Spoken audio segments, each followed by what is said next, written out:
Assalamualaikum warahmatullahi wabarakatuh. Bismillah walhamdulillah. Wassalatu wassalamu ala Rasulillah sayyidina Muhammad ibn Abdullah wa ala alihi wa sahbihi wa mawala. La haula wa la quwata illa billah. Amma ba'd. Ahibbal kiram, dikatakan oleh Al-Habib Utsman bin Abdullah bin Aqil bin Yahya Mufti Betawi di dalam kitab beliau yang berjudul Kitab Cempaka Mulia. Kitab Cempaka Mulia menceritakan hal manusia. Ini kitab beliau susun dalam bahasa Arab Melayu yang beliau ceritakan tentang karakter-karakter manusia. Ini menarik. Ada 11 sifat dan karakter manusia kata Habib Utsman bin Yahya. Apa yang pertama? Sifat-sifat manusia dan macam-macam rupa manusia. Yang pertama yaitu sifatnya baik dan bersih hatinya. Manusia yang sifatnya baik dan bersih hatinya dari penyakit hati. Orang seperti itu seperti intan berlian kata Habib Utsman. Orang seperti itu seperti intan berlian, rupanya bagus, harganya mahal. Orang mempunyai sifat yang baik, hatinya bersih, dia nggak peduli mau diomongin orang, yang penting dia berhusnuzon, mempunyai niat baik. Ini kata Habib Utsman, yaitu orang tersebut seperti intan berlian, rupanya bagus, harganya mahal. Artinya apa harganya mahal? Artinya walaupun manusia ingin menjatuhkan dia, tapi Allah selalu ingin menaikkan orang tersebut tidak bakal jatuh. Yang kedua kata Habib Utsman, orang yang sifatnya selalu memberi manfaat kepada orang banyak. Selalu memberi manfaat kepada orang banyak, baik dengan ilmunya atau yang lainnya. Orang seperti itu seperti matahari yang menerangkan dunia. Jadi yang kedua kata Habib Utsman, ada orang mempunyai sifat selalu ingin bermanfaat. Yang sebagaimana hadis Nabi mengatakan sebaik-baiknya kalian orang yang memberikan manfaat kepada orang lain. Khairukum anfa'uhum linnas. Sebaik-baiknya kalian yaitu yang memberikan manfaat kepada mereka manusia. Itu mereka yang selalu bermanfaat, baik manfaat ilmunya, tingkah lakunya, manfaat yang dia punya, selalu memberikan bermanfaat. Kata Habib Utsman, orang seperti ini seperti matahari yang selalu menerangi dunia. Artinya orang yang seperti ini yang selalu ditunggu-tunggu cahayanya itu. Yang ketiga kata Habib Utsman, sifat manusia ini orang yang mempunyai sifat dengki dan hatinya rusak. Orang seperti ini seperti tali api yang dapat membakar dirinya sendiri. Jadi orang sifat iri, dengki itu seperti tali api dibakar akan kembali kepada dirinya sendiri. Makanya ada kisah orang kalau punya sifat hasud, iri, dengki, ini kata Imam Ghazali penyakit hati yang paling berbahaya itu sifat hasud. Karena kenapa? Orang sifat hasud ini orang yang susah diminta kebaikannya. Hati-hati dengan sifat hasud. Iblis dilaknat sama Allah itu bukan iblis gak punya ilmu, tapi iblis gak punya akhlak disebabkan iblis mempunyai penyakit hasud dan iri. Hasud yang luar biasa. Bahkan diriwayatkan dalam kitab Qawaidul Mukhtarah Habib Zain Smith, ada satu kisah iblis pernah bertemu dengan Nabi Musa. Kata iblis, hai Musa, tolong sampaikan kepada Allah, apakah aku masih ada harapan diberikan maaf ampunan oleh Allah Subhanahu wa ta'ala. Ketika itu Musa berbicara kepada Allah, ya Allah, iblis mengatakan apakah pintu taubatmu untuk iblis apakah masih ada atau tidak. Maka Allah katakan, ya Musa, saya maha pemberi ampun, saya maha pemberi taubat. Katakanlah kepada iblis, saya akan mengampuninya, tapi dengan syarat iblis sujud di kuburan Nabi Adam. Suruh iblis ziarah ke kuburan Adam, lalu sujud di depan kuburan Adam, aku ampuni dosanya.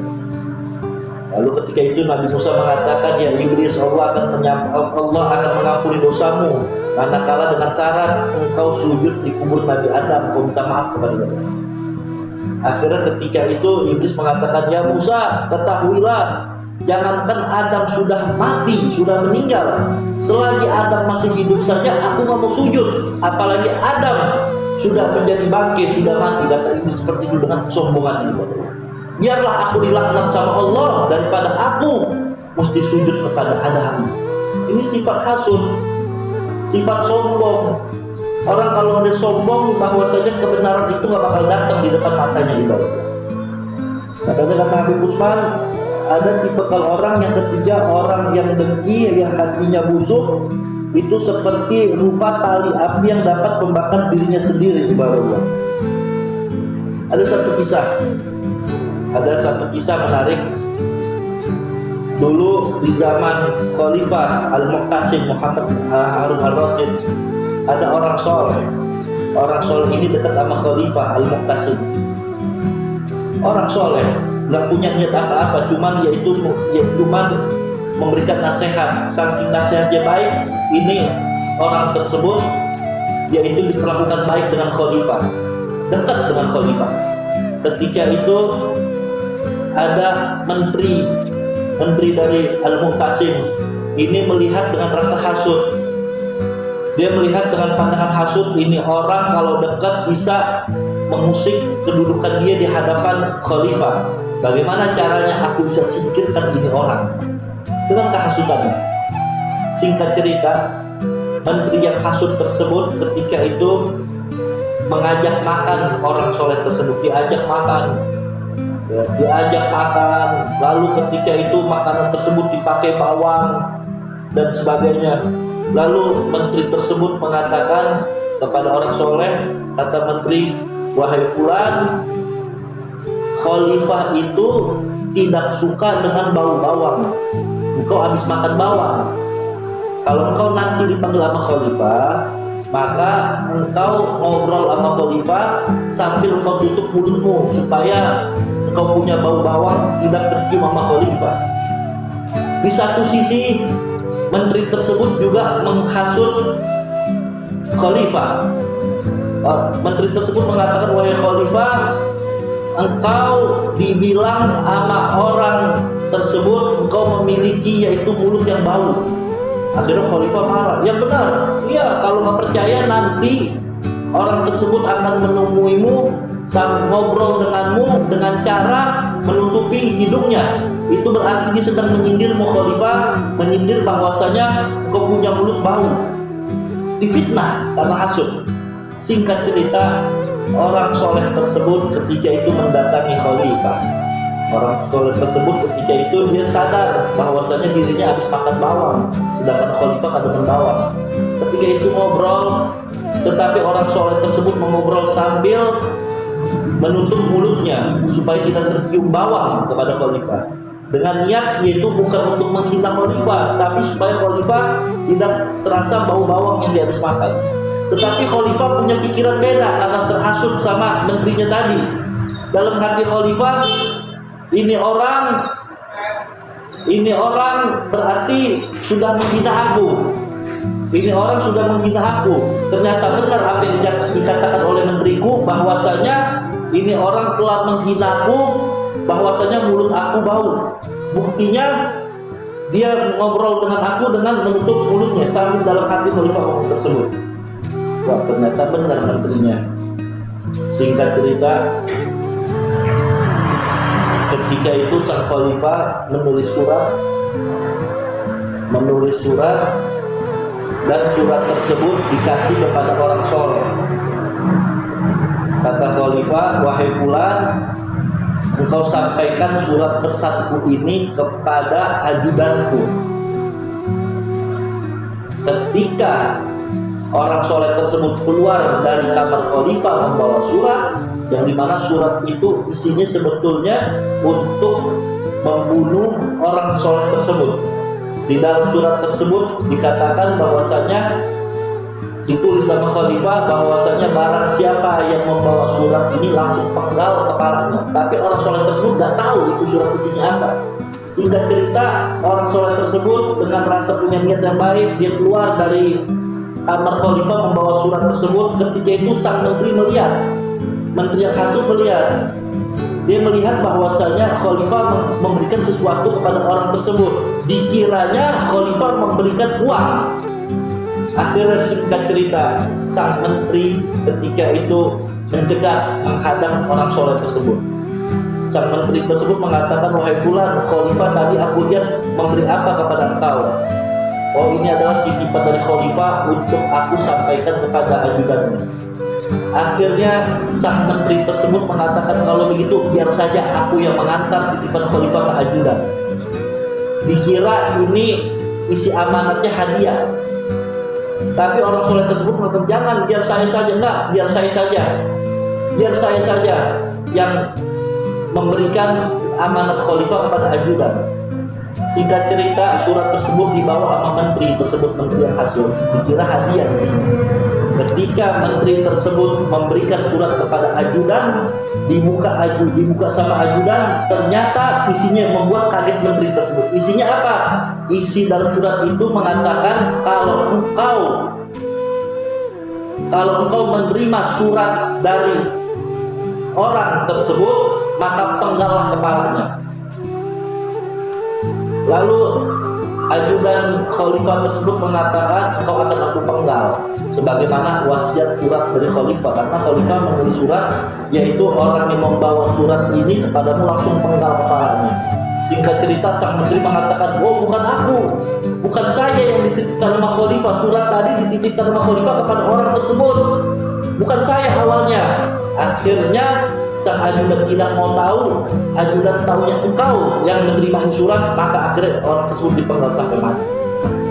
Singkat cerita, besok-besokannya sang khalifah ketika itu keluar dari istana, kaget melihat ada orang soleh.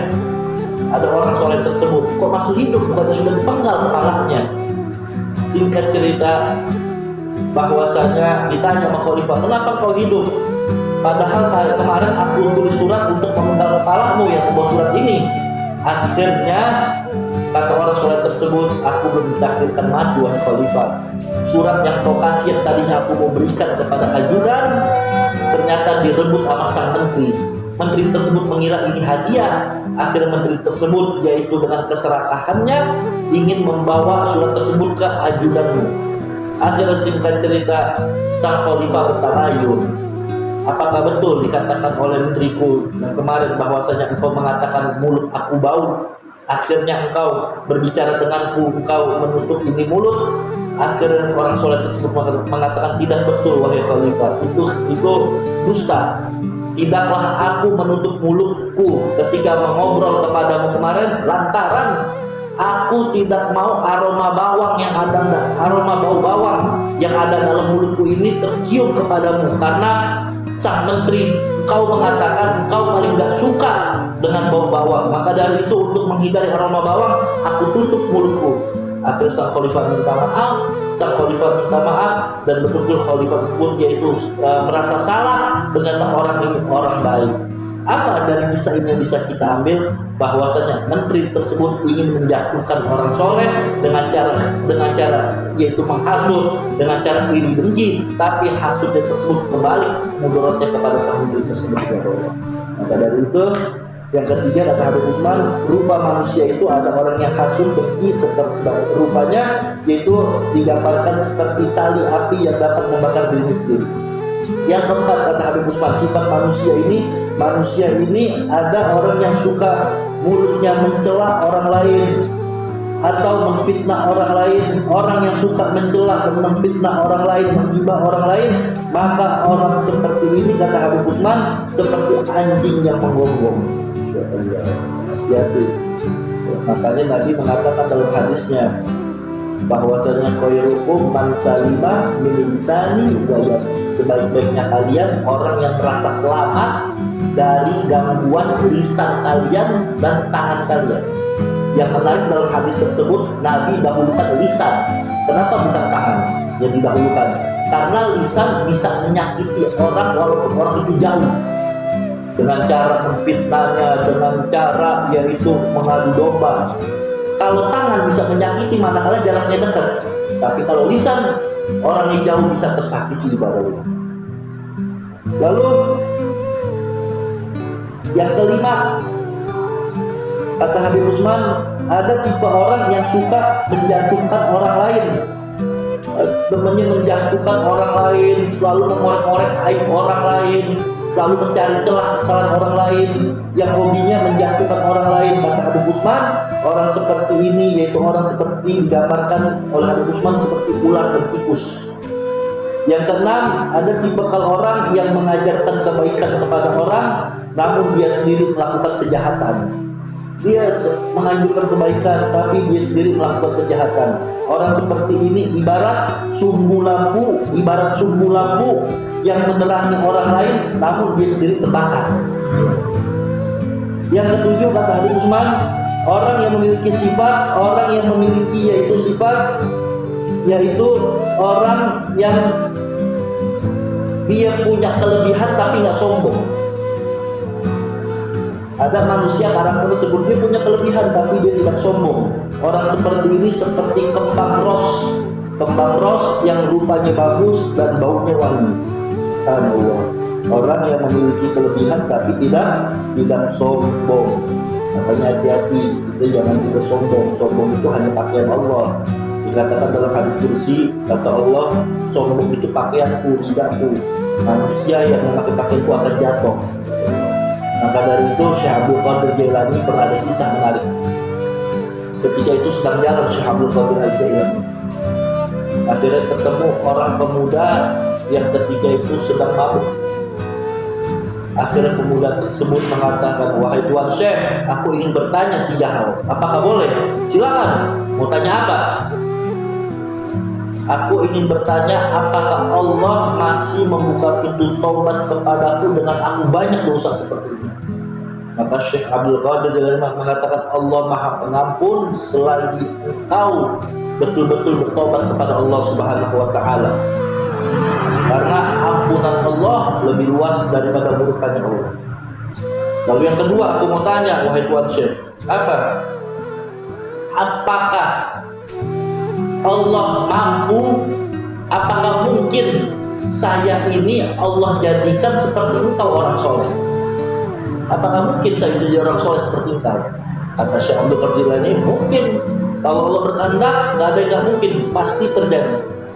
Lalu yang ketiga aku ingin bertanya, wahai Tuan Syekh. Yang inilah pertanyaan yang membuat Syekh Abdul Qadir Al-Jailani terdiam dan menangis. Pertanyaan apa? Yang ketiga aku ingin bertanya, apakah bisa jadi suatu saat kalau Allah berkehendak, aku sepertimu sedangkan engkau seperti aku? Dia nangis Abdul Qadir Jailani. Kenapa nangis? Karena dia khawatir nanti yang tadinya jadi orang baik akhirnya mati husnul khotimah. Setelah Syekh Abdul Qadir Jailani, wali Allah, wali kutub, seorang wali besar, dia bisa yaitu mengambil yaitu nasihat dari orang yang betul-betul dilihat mungkin hina, tapi dia nggak menghinakan orangnya. Luar biasa Syekh Abdul Qadir Jailani, dia nggak sombong, dia nggak remehkan itu orang manakala pembicaraan itu benar, diakui kebenarannya. Engkau benar wahai pemuda, bisa jadi mungkin Allah membalikan saya seperti kau seperti saya. Di situ Syekh Abdul Qadir Jailani menangis. Dan juga ada kisah Al-Imam Al-Habib Abdullah Al-Idrus Sultanul Malak. Ini luar biasa. Ketika itu ingin berdakwah minta izin sama ayahnya. Lalu sang ayah tersebut mengatakan bahwasanya engkau akan aku izinkan dakwah, tapi dengan syarat engkau cari makhluk Allah yang lebih hina darimu. Singkat cerita, dia bawa seorang pemabuk, tapi sebelum bertemu dengan ayahnya di tengah perjalanannya ini, Al-Imam Abdul Al-Idrus mengatakan, ini orang belum tentu hina daripada saya.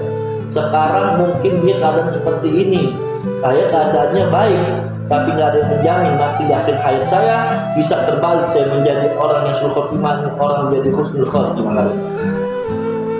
Dia cari orang yang lebih di bawah dia, dia cari orang yang mabuk, dia cari orang yaitu yang biasa-biasa saja, sampai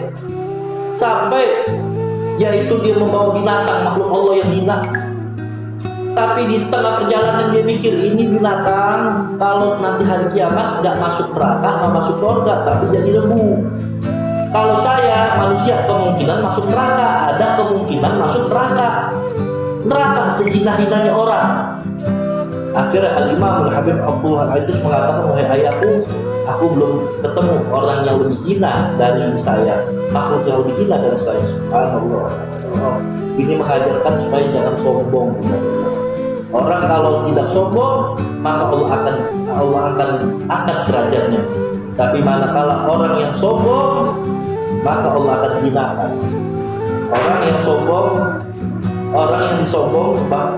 yang sombong, walaupun kebenaran ada depan matanya, Allah tutup kebenaran. Orang yang sombong akan menyembunyikan kebenaran buat Allah. Fir'aun, dia tahu Musa ini seorang yang benar. Bahkan di mata Fir'aun, tukang-tukang sihir Musa dikalahkan oleh mukjizat Nabi Musa. Tapi apakah Fir'aun beriman kepada Musa? Tidak. Fir'aun tahu Musa di jalan yang benar. Bahkan Nabi Musa mengeluarkan mukjizatnya, tapi tetap gak beriman. Kenapa? Karena kesombongannya. Begitu juga Abu Jahal, Abu Lahab, dia tahu siapa Nabi Muhammad SAW. Nabi Muhammad dia kenal orang yang baik akhlaknya, orang yang bagus, orang yang gak pernah pendusta, orang yang al-amin dapat dipercaya. Tapi Abu Jahal, Abu Lahab gak mau ngikut kepada Nabi Muhammad. Karena kenapa? Karena kesombongannya. Maka dari itu ada kisah, setiap Al-Quran terdengar di kuping Abu Jahal, Abu Lahab, maka Al-Quran tersebut, yaitu yang didengar, ini Abu Jahal, Abu Lahab ini merenung. Diakui Al-Quran ini luar biasa. Al-Quran ini bukan syair, saya pakai baca syair gak bisa, yaitu dikalahkan sama Al-Quran keindahannya. Dia tahu ini bukan buatan manusia, ini luar biasa, isinya maknanya luar biasa. Tapi karena kesombongannya tidak mau mengikuti Nabi Muhammad, karena dilihat Nabi Muhammad ini bukan siapa-siapa, hanya seorang anak yatim doang, hanya seorang manusia biasa doang. Menurut pandangan Abu Jahal dan Abu Lahab, dengan kesombongannya Allah tutup kebenaran. Hati-hati dengan itu kesombongan. Lalu yang kedelapan, kata Habib Usman, ada sifat orang, rupa orang yang tangannya ringan sering membantu orang lain. Nah, orang yang tangannya ringan sering membantu orang lain, orang seperti ini seperti jambu air. Jambu air mawar, rupanya bagus dan baunya wangi dan rasanya manis. Jadi kata Habib Usman, orang yang tangannya ringan bantu orang lain ini seperti buah jambu air mawar yang dimakan manis, ketika habis makan tangannya bau wangi. Itulah orang yang tangannya ringan sering membantu orang lain. Nah, ibarat kiram, jangankan kita membantu orang lain, bahkan Al-Imam Ahmad bin Hanbal radhiyallahu ta'ala anhu, itu Imam Ahmad bin Hanbal itu setiap dia mau ngajar, itu dia melewati tempat yang dimana situ ada anak anjing. Ada anak anjing, suatu saat ada anak anjing sedang kelaparan. Imam Ahmad membeli makanan dulu, memberikan makanan kepada anak anjing. Dia beli makanan dulu, diberikan dia itu makanan. Terus setiap dia mau ngajar lewat kampung tersebut, melihat ada anak anjing itu, yaitu yang sedang kelaparan, dia tunda ngajar dulu, diberikan makanan. Ketika itu ada yang melihat muridnya, wahai Imam, aku melihat engkau setiap hari melihat, setiap ngajar melalui jalan ini, engkau fokus memberikan makan kepada anak anjing ini.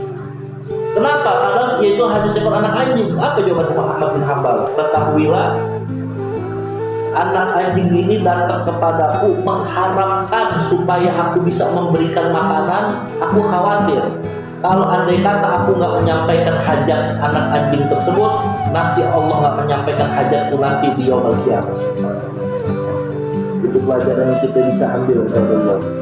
Makanya yaitu orang yang sering bantu orang lain, orang yang apalagi memberikan makan kepada orang lain, kata Habib Usman, orang yang seperti jambu air mawar, jambu itu dimakan manis, ketika habis dimakan dia itu harum tangannya.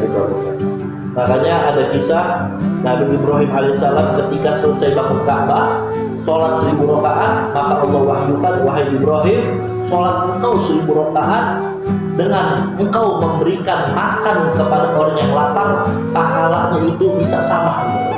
Bahkan lebih hebat engkau memberikan orang yang makan sedang kelaparan. Bukan sholat itu pahalanya ringan, sholat itu pahalanya besar.